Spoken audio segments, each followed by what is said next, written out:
earlier this week, the City Council did approve their 1-year extension on a rent increase freeze in rent-controlled properties. That takes place after the lifting of the local emergency. As you know, right now, we do not know when that emergency will be lifted. So it is at least a year from today. We know for a lot of landlords, it's actually more than a year because they've missed their rent increases for this year. I would also argue there's just not that many people out there giving rent increases in this environment anyway. Another item that they did do was include this right of private action and a new noticing requirement.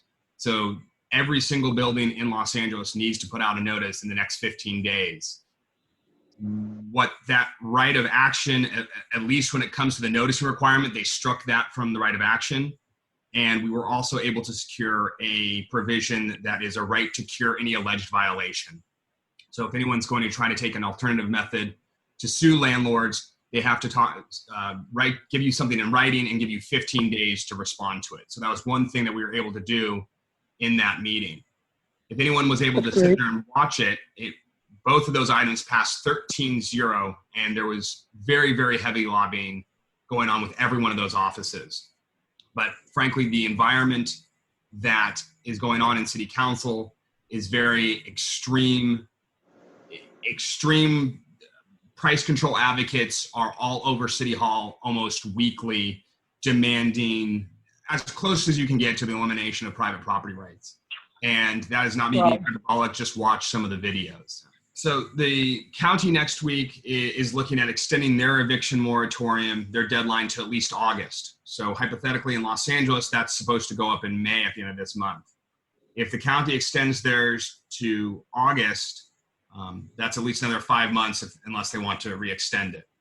So that can give you a guideline of what other cities will start to look at because the county does it. The supervisors oversee all 88 cities, so when they do something very symbolically, other cities pick it up.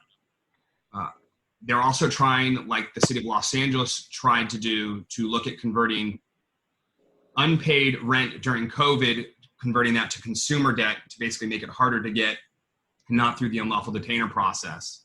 We defeated that in the city of Los Angeles about 2 weeks ago on a narrow vote, but that's something that they're revisiting because they probably have a different legal opinion come Tuesday. Item 16, which may be very important to this group, there's something called a right to purchase. It's an exploration motion. It's not a law that will be passed on Tuesday. It's something that has come out of Sacramento, but basically where it leads is that anytime you try to sell a property, there is a right from a designated entity to try to put in an offer on that property. And for a host of reasons that interrupts the private business transaction relationship and hinders 1031 exchanges.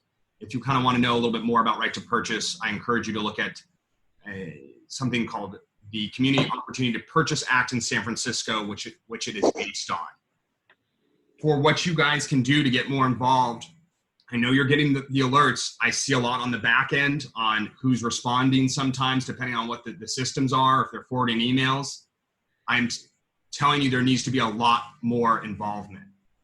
There are thousands of people that are starting to write in, but you guys have a vast network where you can amplify that. If you have connections to any of these council members and you live next door to them, or you have them in your cell phone, it's time to make those calls and talk to them personally. We were working with property owners all last week, trying to reach out to these individuals, if they're their neighbors, if they live in their neighborhood, to let them know what they're doing. Because as the previous speaker said, they simply do not understand the industry. I spent all day with these individuals trying to educate them on what you guys do, what service landlords provide, and there is a real disconnect for a lot of these individuals. So that is what you can do, is contribute money to the PACs when they come out, because they're the ones that try to run races against these individuals that don't understand the industry. Respond to these emails, pass them on, and get involved to contact these individuals in any shape, way, or form. You'd be amazed how few individuals are actually in council chambers calling these individuals and really trying to push this back.